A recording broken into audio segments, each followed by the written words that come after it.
good judgment comes with experience.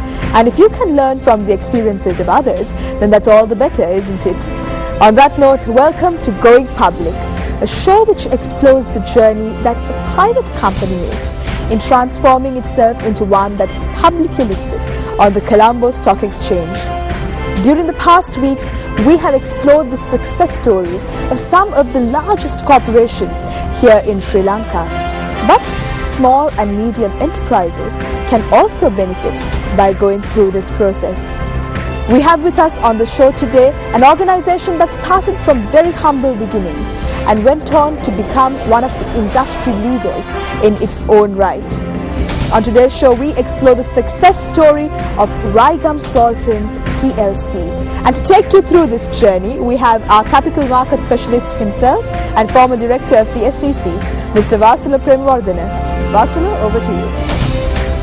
Thank you, Amaya. And here, once again, we are on Going Public, and with a very interesting program this time, and a very interesting company that you have heard of, Raigam Sultans. And as you know, on Going Public, we are all about looking at the processes and the motivations and benefits of taking your company public.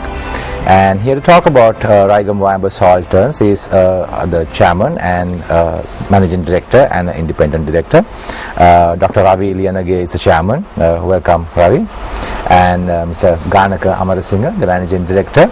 Welcome, Ganaka. And Mr. Dharmaraja, the non-executive director. Welcome to Going Public. So Ravi, maybe we can start with discussing about the motivation for your company, Raigam Sultans. What's that company about? Actually, if I go back to the history to 1997, we started Raigam in 1997 with 8 employees as a small company to aiming to manufacture food manufacture and distribute food items in Sri Lanka. Right. And we started with soya. Right. And when we went by, we wanted to enhance our portfolio, the product range, and where we started packing and distributing salt, mainly table salt.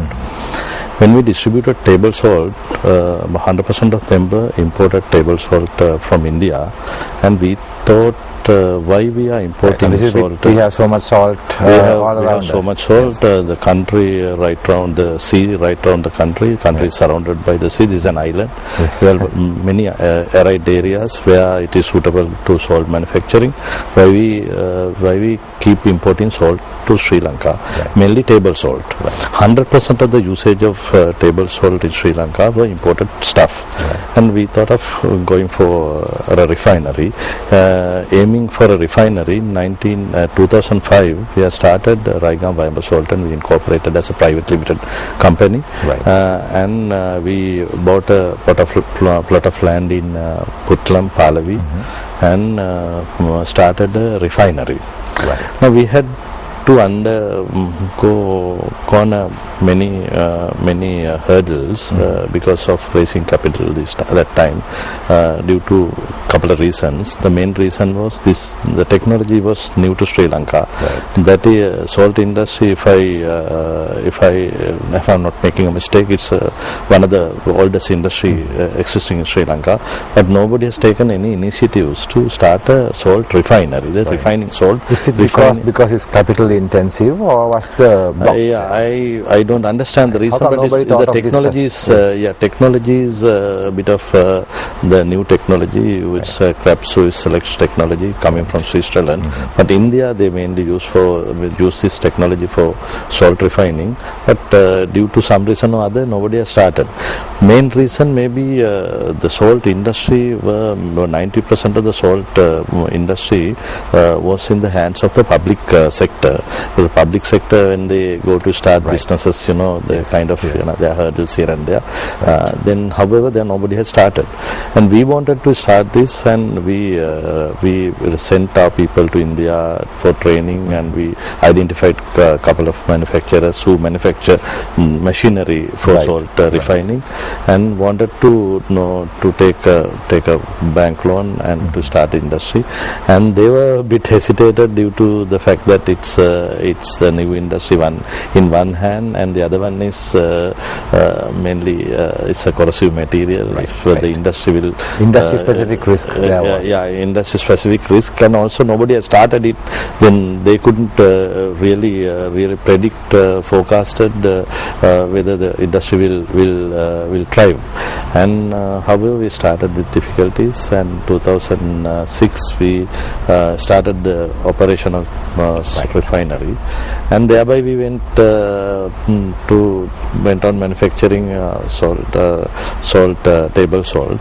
And in 2007, for example, Sri Lanka imported 45,000 metric tons of table salt to Sri Lanka, which was 1/3 of the national common salt requirement. That's an shame, right? I mean, even having a country all over the seas around it, and we went gradually, and we were having very good results. So hopefully we are not exporting any more salt. No, exporting at the moment we are self-sufficient at the moment, but there are plenty of things to do with salt, because the raw salt, caustic soda, will come to that particular area. But inception of this, we managed to gradually increase the production here, and the level of imports were gradually coming down. However, in 2010 we thought of going for public, because we wanted raw salt. The raw salt is one of the main constraints, and we wanted raw salt to be manufactured here. To manufacture raw salt, you need vast amount of lands, because there are salt pans you need. Because this is in Sri Lanka, you have to use salt tons. That is where the name came, salt tons. Raigam Vayamba salt tons, because salt ton is a strategic portion of it. That's how we started the company, and thereafter in 2010 we went public. So basically, actually you started the refining process first, and then to actually go into the manufacturing the saltons. That is a kind of vertical integration. The refining work is something which is a mechanical process, where you do refining raw salt and convert that into two table salt. But to make this table salt, you need raw salt, because raw salt, there is a big constraint, because you can't import, and your import and refining it's infeasible, and you have to manufacture here. To manufacture salt, you need to have saltons. But unfortunately, before 2009, most of the arid area in the coastal belt were under the control of the terrorists, so either in the war zone, and mainly the biggest sultan, one of the biggest sultan in Sri Lanka is Elephant Pass and Kurinchi, the couple sultan, and Mana, Nila Valley. None of the sultans did work up to the standard, and they manufacture salt, but very not up to the productivity level. So that also led the salt scarcity in Sri Lanka, which made to import salt from India. So we thought of just to go for a sultan construction and establishing sultan over here. That I think we were became successful. So Ganaka, you were involved in the process from the beginning, from this company, or were you part of the holding company first, and then you took on the sultans bit, or did you come into this? Yes, actually, if I start from the beginning, Ravi is the founder of this company. We are university friends from the same batch, and two other friends. It's a pleasure company. So the parent company is owned by 4 shareholders. So we had a different view, different vision in that. So one is not to maximize the profit, but do some difference with the knowledge we got at our higher education, develop brands and create employment and diversify business. You're living your university dream now. We had a lot of dreams. So this is part of that. So after Ravi started Raigam in 1997, he invited us to join with him. He didn't want to do that by himself, and from the very beginning, from 1998, I was there. So during the whole process, as the Ravi mentioned, I was there behind this story, and I can remember the good old days. He went to India, to Korea, to find buyers, find sellers, the manufacturers, and we look at their technology, how do they do it, and sometimes... So this was back when? in 1999, 2000 in that period.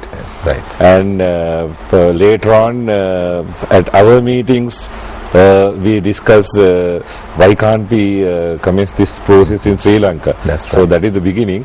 So I was there throughout the development. Right. So fantastic. So by the time you all actually went decided to go public and seek funds from the public as opposed to going banks, what made you all decide on the public listing? Why didn't you go to the bank again, for example? So if I add something to the views stated by Ravi, now in this industry at that time we wanted salt, raw material.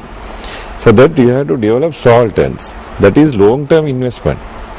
So if you not like retail or wholesale, you start the business today and from tomorrow you get the turnover, you have to wait some time. You have to get the construction done and the forming the solvent, and to get the good quality product it takes time. So you need long-term capital, one hand. On the other hand, since it was a new industry, the banks were not prepared to give enough funds. Of course, they were positive in giving the loans for some other businesses, but this is new industry. End of the day, the collateral that we give the machinery are only usable in this industry. You can't sell it to another person. Right, right. And again, there was a fear with the people, because at that time, when you import salt from India to Sri Lanka, there was no protection. Sometimes the cost may be less than the local production. So nobody wanted to invest money in this area. So we are the people who first went into this industry, taking the risk and invested money in the construction of solvents. So in that time we wanted the long-term capital. So that is how you ended up with the Dirisavia board, because of what are the reasons that you didn't go on the main board, for example? No, if I take in 2009 when we decided to go public, we were qualified enough to go on both boards. Maybe the minimum requirement 500 million stated capital, and the profit requirement and the positive net asset, all were there, but we wanted to start this small. Now this we started everything new. So this one also we thought of, okay, let's go to the Dirisavia board first, and in the future we will look at that, how it happened. And this is actually an experience. We wanted to see the impact on going listing, and also we believe that the compliance requirement also minimum in the Dirisavia board. Danaka, we might have to go for a break right now, and we'll be back on Going Public to discuss more about Raigam Viber Salterns. Welcome back to Going Public. We are here with Raigam Viber Salterns and a very interesting panel to talk about the process of how they got listed on the Dirisavia board. Ravi, yes, actually while we were on the break we were having a chat, and you told us why you chose the Dirisavia board. Not necessarily because of what Dirisavia board applies to companies, but also you had your own reasons. No, actually, Vasula, we were qualified enough to go for main board as well. This is only 500 million. I don't know the present. Maybe there are changes, but those days only 500 million.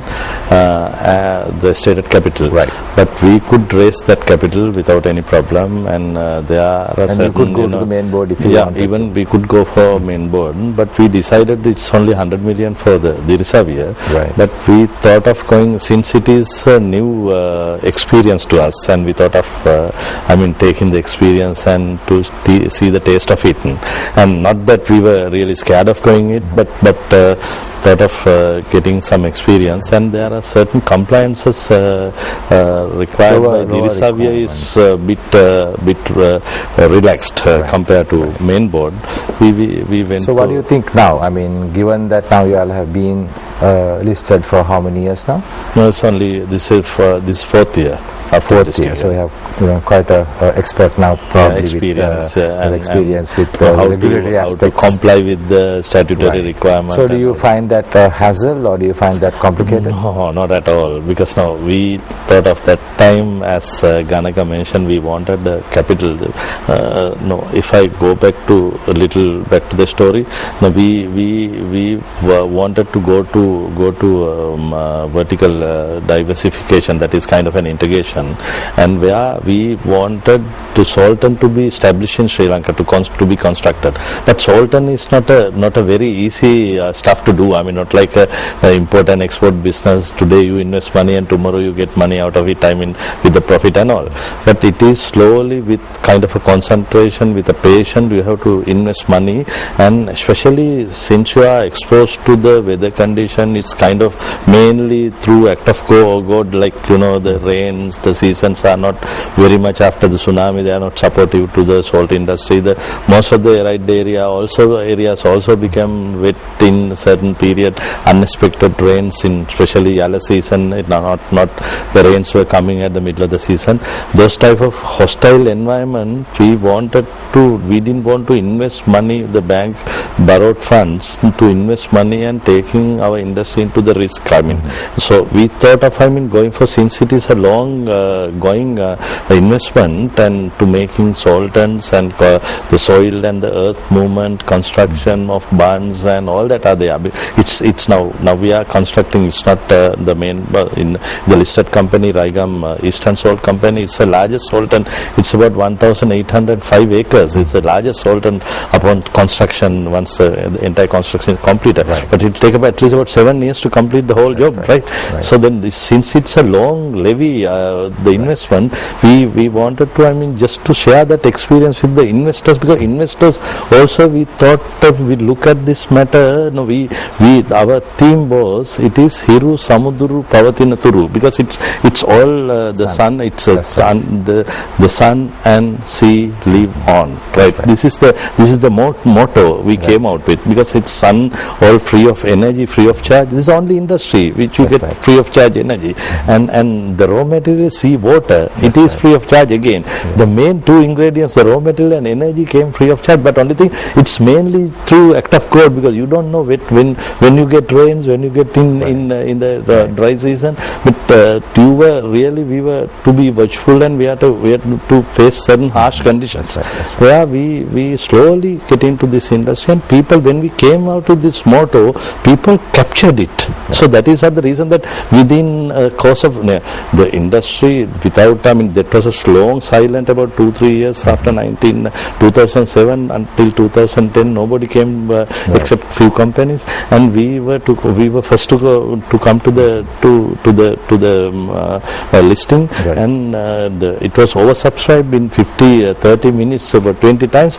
So that proved our claim is well accepted. Right. So by the investors. Right. Now there were few investors. I don't want to mention the names. They wanted to subscribe for the entire stake. It's entire investment. So that is one of the better signs. Now when we went into public, thereafter the plenty of people, array of companies came like mushrooms into that, and it was a temporary boom. I don't say temporarily, it is one of the booming era of stock exchange after 2010. We brought up the question of the decision as to why you had to go to the public, because at the end of the day, if you went in, I think Dharmaraja had some answer to me for that one, for the financial cost, as Ravi was saying, would have been over a period of recovery, would have been 7 to 8 years,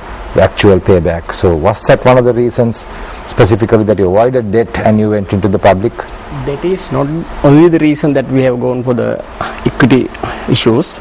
Now conceptually, they want to have also give some sort of ownership to the general public as a whole. By issuing of shares, only that they can go for that. Right. Because at the initial stage, we have evaluated all the options of getting funds to the organization. say going for the borrowings and say issuing of debentures even among the private parties, and the next option would be of course now issuing shares to the public. Then of course now by that time the name of the Raigam was of course now known by the public at large. Therefore of course now and also now internally the control systems also in the group were in place. Therefore that environment was there to go for the say public issue. That is one of the main reason that they went for the public issue. Right. Ravi can answer this. Do you think you felt a loss of control at any point post? Not at all. As far as operation is concerned, whatever, whether it is funded by or capital is funded by public share issue or maybe borrowing or maybe some other like debenture issuing or whatever, no, your operation is operation, right? Now you have, so long as you have a transparency in the operation, you have transparency and in the management, and you establish a corporate governance, whether you go to public or whether you borrow funds from the banks or whatever will not be anyway tangible to. How much of your company was listed under the survey? A percentage of it is only 28.4% for the whole. For all practical cases, 30% was given to the public. So you all didn't come back again to it on a secondary offering to raise more capital? You didn't have a reason to? No, we have not thought of coming because we think that we have a sufficient fund and we have great experience, and also we in our side also we think we also shape up to a level, I mean to complying with the CSC requirement and also public investors, and automatically puts you onto a right track. To a right track, right, and also independent directors by the side of the board of directors. Yes, and right. we are really, I don't say we are sandwiched, but we are shaped up, and we think that this 30% is good enough for us to go forward, and for a period of next 2-3 years we need not to have funds, and our salt and development most of them have almost been almost over, and thinking of going for a value-added product in the future. I'm not going to declare because they are all production and the marketing secrets, but that time we might feel like we need to raise further funds. We definitely will try with the public option. That is, I don't say that is cheap funds. The cost is less, cost of capital is less, but there are nowadays the interest rates have come down even down to single digit in certain credit lines. Yes. But in public you have to pay dividends, and there are maybe hassle. But anyway, to share, as I mentioned you earlier, this is a product which has an inelastic demand. I can remember the economics that we learned in advanced level when we learned, and economics, it is the salt is taken as an example for a product of inelastic demand. This is inelastic, so that is the product is for all. The product is called as common salt. This common people salt. When people have been invited to come and to hold hands with us, to grab hands with us, to invest in the industry, because it's people's product. Everybody needs it. That's right. Kanaka, do you think? Control's point, I like to add one thing. So the rest of the shares are with the holding company. So it is not with any individual. So we are very safe on that. Not that X or Y can dispose their holding. It's a holding company owns the balance. So if people, as far as you all are concerned, you all don't have any issues with control. Any other benefits? Of course, now Ravi brought up the benefit of going to the public, especially in this particular case because we all had a payback return period of about 7 to 8 years. Any other benefits that you may have gleaned from going public? Recognition, bad recognition, institutions respect. How would you say the side effects or the benefits, as you say? Certain things that are not maybe discussed at forums, say the low cost of capital. End of the day, if you go for borrowings, those are very high, but we have to keep on the shareholders satisfied, but not bound to pay every year. Whether you have profits or not, you have to pay interest. But end of the day, the dividends you have to declare only when there are enough profits. So relatively the cost of capital is very low. And again, this is a business we have to do with the weather. So it is seasonal product. If something goes wrong in this season, there is no production. The raw material prices going up, and it can directly affect the profitability of the company. So if we have pledged to a bank to pay the fixed amount of interest or whatever, so that will be bad to the company. So therefore, we get the right capital into the company and also at relatively lower price, lower cost. And again, the exit mechanism, that is one of the reasons that the companies, the investors going for public, end of the day, you know the valuation of your company. So we know how worth is our operation, and so the investors or the shareholders, as the directors of this company, always we have the privilege of getting out of the business, whether we give to our successors or whether any other outsiders. So that is one of the benefit that we derive from going public. Right, Kanaka. It's time to go for another break. We will be back with Raigam Wamber Sultans shortly. Welcome back to Going Public. We are here with Raigam Wamber Sultans and its chairman, managing director and the independent director. We are having a very interesting chat regarding the Securities Exchange Commission, the Colombo Stock Exchange, your capacities to be regulated or being under the watchful eye of the regulators. Dharmaraja, what is your ideas about the compliance requirements? I personally feel compliance is a must. Now, by different kind of compliances, you can of course ensure the discipline of operational, financial and ethical behavior of the company. Now, we have to understand that now regulators are there to look after the interest of the stakeholders. Therefore, now there can be additional cost, there can be additional effort to of course now devote for those compliances. Still, as responsible directors, responsible company, all the compliances should be complied with. What else can you say about the operation of taking the process? I mean, going public. For anybody advice that you want to give, because I come to the last segment now. Somebody embarking on the same roadmap. The advice I would give, I would please to give. This is earlier before we went public. That time I mentioned nobody. I mean, there was a period of silence, and the silent period, people advise us to not to go public because it might not be subscribed, and then there will be a big problem faced by you, and you are halfway not there, not here, and then there will be a problem.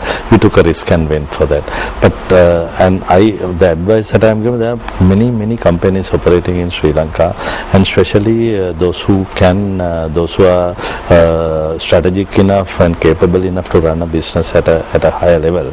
Now this is as Dharmaraja and Kanaka mentioned, we don't have much of problem in compliance because we have chartered accountants in operations. Though we don't have chartered accountants, now you should know what you are doing. Now, if you want to know what you are doing, you have to make the accounts correct, and not in a quarterly basis or maybe half-yearly basis. Every month, maybe day by day basis. If you take all the information, you're better off, right? So then it's a entrepreneurship. You have to be with the digits and binaries, and be in the business, in the operation, and where it is going and what is being made by the business, and all that to be known to the entrepreneurs. That is entrepreneurial requirement. And what I say is, some people believe that it's going public is a bit of a harsh job, and you have to report to CSE every day, and the Security and Exchange Commission and all that, and these are there. Therefore, if you go, you will get into a trap, and you will not have any other time to do your business and to get involved in your original core business. That is a myth, right? You should not. I mean, whatever the things that as a corporate citizen and corporate. The company has a corporate governance. If you go to public, you are always better off because you are the compliances, the statutory regulations, and all that rules regulation governs you to do your business in a correct pathway and with the correct target and the correct orientation. So that orientation is very much essential for today's business. People do not understand it. But when you get into that, automatically without our knowledge, we come to a line and in a pathway. They have paved us a pathway to go in the correct direction and to achieve our objectives. That is very much important. And some people think that this is the cumbersome exercise of the preparation, the pre-preparation of going for a public. So I don't think that, especially for the Reserve Board, people want to raise funds. If you go to banks and ask for, now today fortunately the situation is it is always favorable to the investors, but their interest rate has come down. But there was a period the interest rate was about 20-25%. But those days even the cost of fund, if you make profit only you give. But it doesn't mean to say that you are going to cheat your investors. But it's your business, right? Listing is as onerous as it sounds. Is not too complicated, and also it aligns your company to be dynamically oriented towards being efficient. We are thinking of going for. We have 9 subsidiary companies. This is one of them. There are 8 more companies. In fact, I was going to ask you, the next question was, given that now you have stepped into the water literally, are you all hoping to bring out any more companies? Yes, of course. And as we discussed before we started this, the other entrepreneurs with whom you discussed earlier also, our children, they do not come to this business to govern. It is not an inherited business. That's right. We have fruitful people behind underneath. That layer to come up. Now we are growing old and our capacities and capabilities day by day, not now, even in the future will be deteriorating.